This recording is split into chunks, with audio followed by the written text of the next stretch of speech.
ఏంటంటే నిన్న రాత్రే నేను అమెరికా నుండి ఇండియా ఎందుకు వచ్చాను అంటే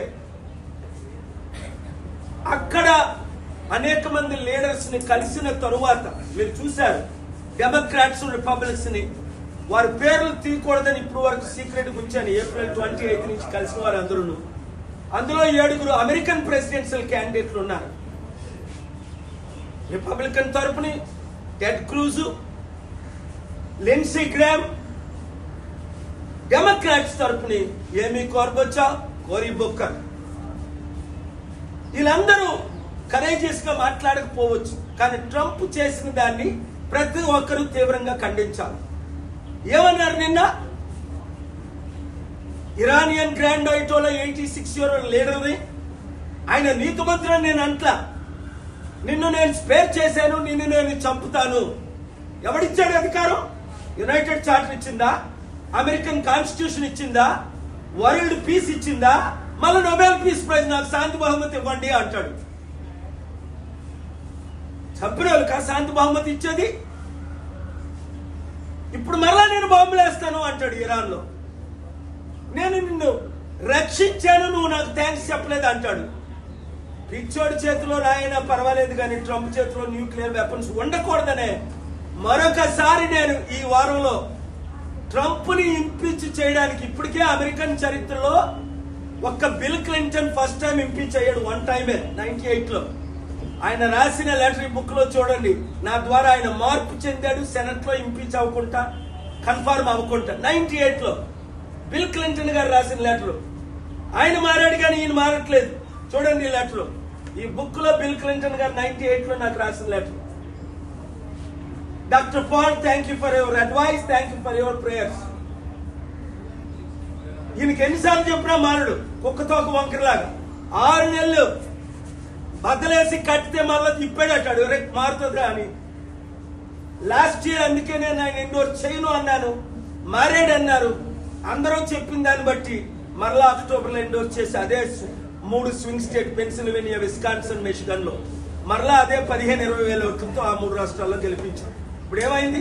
ఇరాన్ మీద బాంబులు మరలా వేస్తాను. ఇండియా నా ఫ్రెండ్ అంటాడు, పాకిస్తాన్ ఆర్మీ చీఫ్ ని పిలిచాడు. మరి నువ్వు పాకిస్తాన్ ఆర్మీ చీఫ్ ని పిలిచినప్పుడు మా ఇండియన్ ఆర్మీ చీఫ్ ని కూడా పిలాలి కదా, ఇద్దరితో కూర్చోబెట్టి చర్చలు జరపాలి కదా. ఒక పీస్ మేకర్ అంటే ఇద్దరిని పిలుస్తాడు. పాకిస్తాన్ ప్రెసిడెంట్ పిలిచినప్పుడు ఇండియన్ ప్రెసిడెంట్ పిలువు, ఇద్దరిని కలుపు. నేను ఎలా కలిపాను? 155 దేశాల్లో 2 సైడ్లని, యుగాండాలో 6 గ్రూపుల్ని, కెన్యాలో 16 పార్టీల్ని, బురుండిలో 8 పార్టీల్ని, ఇండియాలో 18 పార్టీలు. నేను ఆగస్టు 8 మీటింగ్ పెట్టినప్పుడు బీజేపీ లీడర్స్ ని, కాంగ్రెస్ లీడర్స్ ని పిల్లలు. బీజేపీ ఎంపీలు వచ్చారు, కాంగ్రెస్ ఎంపీలు వచ్చారు, బీఆర్ఎస్ వాళ్ళు వచ్చారు, టీడీపీ వాళ్ళు వచ్చారు.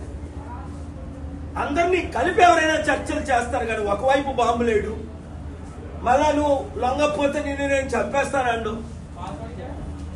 ఎందుకు నేను తెలుగు వారికి చెప్తున్నానంటే, ఇది ఇంగ్లీష్ లోనే కాకుండా 15 కోట్ల తెలుగు ప్రజలు మీరు ప్రార్థించండి.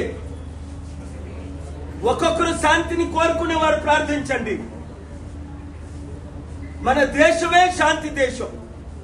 మన దేశం ద్వారా శాంతి రావాలంటే మన తెలుగు ప్రజల ముందు మార్పు చెందాలి.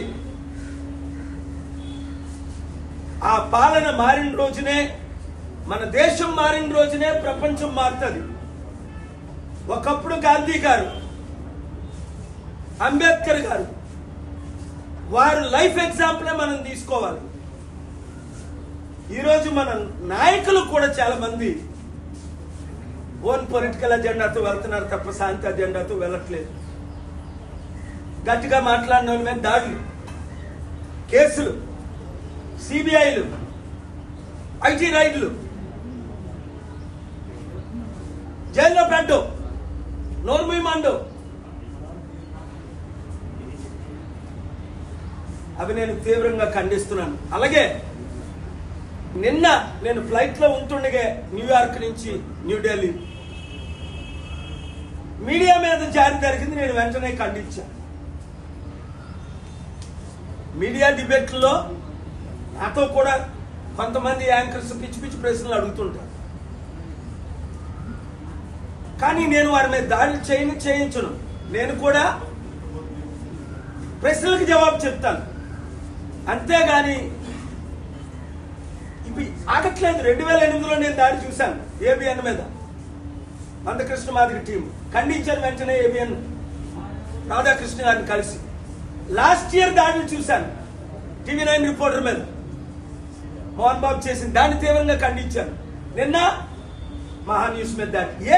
ఏ రిపోర్టర్ అయినప్పటికీ ట్రంప్ ఫాక్స్ న్యూస్ యాంకర్ మేఘన్ కెల్లీని ఒక అమ్మాయినైనా గౌరవం లేకుండా అరే బ్లడ్ ఈజ్ కమింగ్ ఎనీవేర్ అన్నాడు. Useless fellow. అరే నువ్వు ఒక ప్రెసిడెంట్ పోయి అలా ఇలా మాట్లాడతావు. ఆ రోజు ఖండించాను. మీడియా మీద దాడులు నేను తీవ్రంగా ఖండిస్తున్నాను. ఇది ఎవరి మీదైనా సరే ప్రజాస్వామ్యం మీద దాడి చేయడమే మీడియా మీద దాడి చేస్తే. అదే సమయంలో నేను హెచ్చరించేది కూడా మీడియా మిత్రులు, పక్షపాతం లేకుండా మీరు రైట్ న్యూస్ ని రిపోర్ట్ చేసి రైట్ ప్రొసీజర్ గా డిబేట్లు చేసి క్వశ్చన్ అడగండి. పర్సనల్ అటాక్స్ కాకుండా పొలిటికల్ పాలసీస్ మీద. నేను ఎప్పుడైనా అన్పార్లమెంటరీ వర్డ్స్ వాడానా? నేను ఎప్పుడైనా ఎవరి మీద అటాక్ చేశానా, చేయించానా? నా మీద అటాక్ చేసిన వాళ్ళు కూడా నేను క్షమించాను. ఇంకా రెచ్చిపోతే కోర్టు కేసులు వేస్తున్నాను, తగిన ఇది చర్యలు తీసుకుంటున్నాను. కనుక ఈ రోజు నుంచి మీడియా మిత్రుల మీద మరి ఎక్కడో దాడి చూసారా? హర్యానాలో ఒక ఎమ్మెల్యే దాడి చేయిస్తే సుప్రీంకోర్టు 5 సంవత్సరాలు జైలు శిక్ష చేసింది. మన తెలుగు రాష్ట్రాల్లో కూడా సరి అయిన శిక్ష జర్నలిస్టుల మీద దాడి జరిగిన వాళ్ళ మీద వేస్తే అలాంటి దాడులు జరగవు. సరైన స్ట్రిక్ట్ కేసులు పెట్టి పనిష్మెంట్ ఇవ్వండి. Thank you very much. God bless you.